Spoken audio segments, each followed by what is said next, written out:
మీ business ఏదైనా మీ ఊర్లో promotion చేయాలంటే అది సుమన్ టీవీతోనే సాధ్యం. ఇప్పుడే సంప్రదించండి. Hi hello welcome to Suman TV Annamayya జిల్లా. నేను మీ సిరివేల్ చరణ్ కుమార్.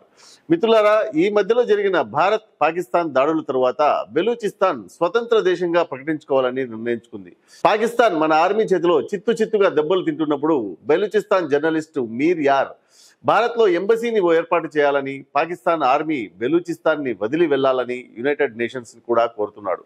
ఆశ్చర్యకరమైన విషయం ఏమిటంటే, భారత్ మీద గెలవకుండానే అబద్ధాలతో గెలిచామని సంబరాలు చేసుకుంటున్న టైంలో బెలూచిస్తాన్ ముందుకు వచ్చి స్వతంత్ర దేశంగా ప్రకటించుకుంది. ఈ ఫోటో చూడండి. బెలూచిస్తాన్లు భారత్ జెండాను పట్టుకుని ఏ విధంగా ఉన్నారు.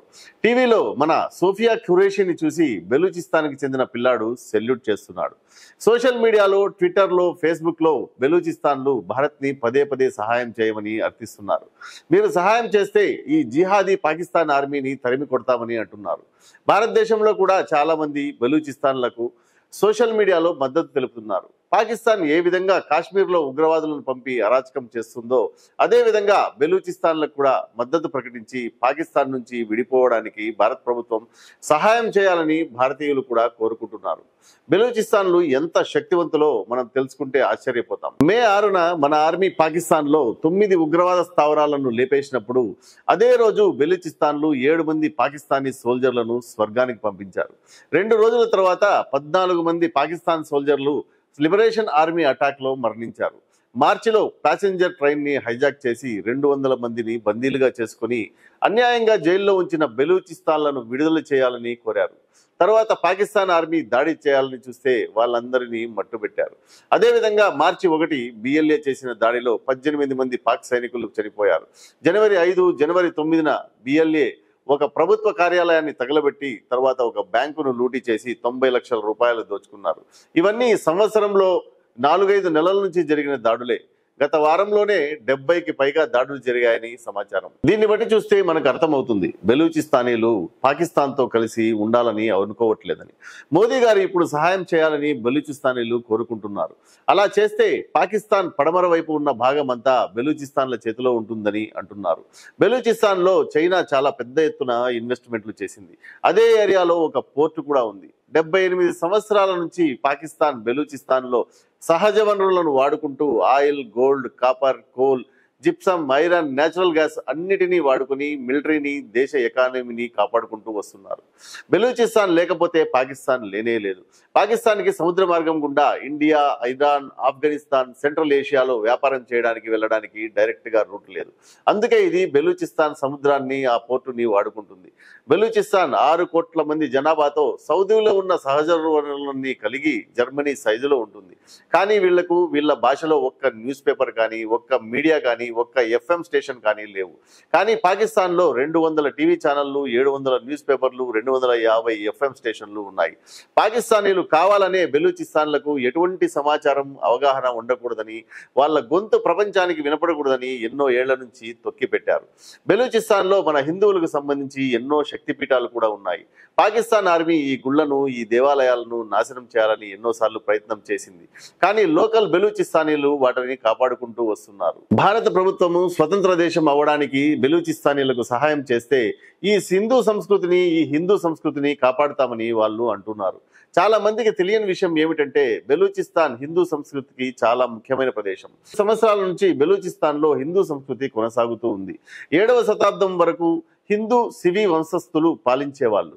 ఈ వంశానికి చెందిన రాణి సివి పేరు మీద ఒక నగరం కూడా ఉంది. ఇక్కడ సివి కోట, దీన్నే చాకర్ కోట అని కూడా అంటారు.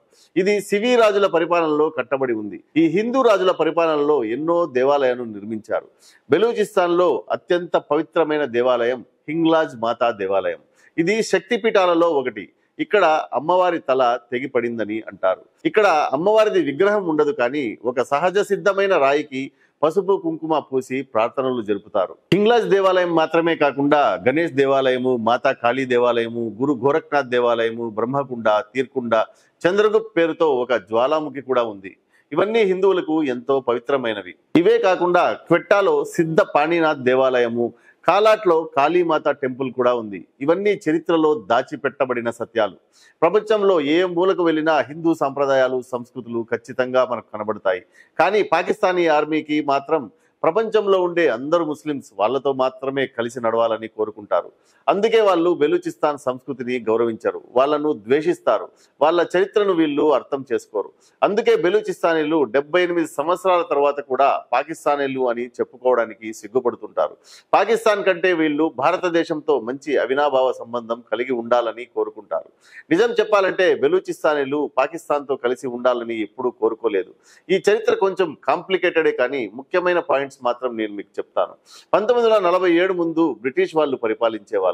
తరువాత దేశం విడిపోయేటప్పుడు వీళ్ళు స్వతంత్ర దేశంగా ఉండాలనుకున్నారు, లేకపోతే భారతదేశంతో కలిసి ఉండాలని అనుకున్నారు. కానీ 11 ఆగస్టు 1947లో ఖాన్ ఆఫ్ కలాట్ అహ్మద్ యార్ ఖాన్ స్వతంత్ర దేశంగా బెలూచిస్తాన్ని ప్రకటించాడు.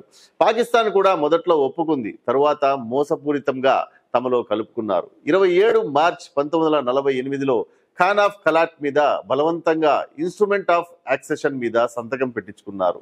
పాకిస్తాన్ ఆర్మీ బెలూచిస్తానీలు భారత్ ఏజెంట్లు అని నేరం మోపుతూ వాళ్ళ పిల్లలను కిడ్నాపులు చేసేవాళ్ళు.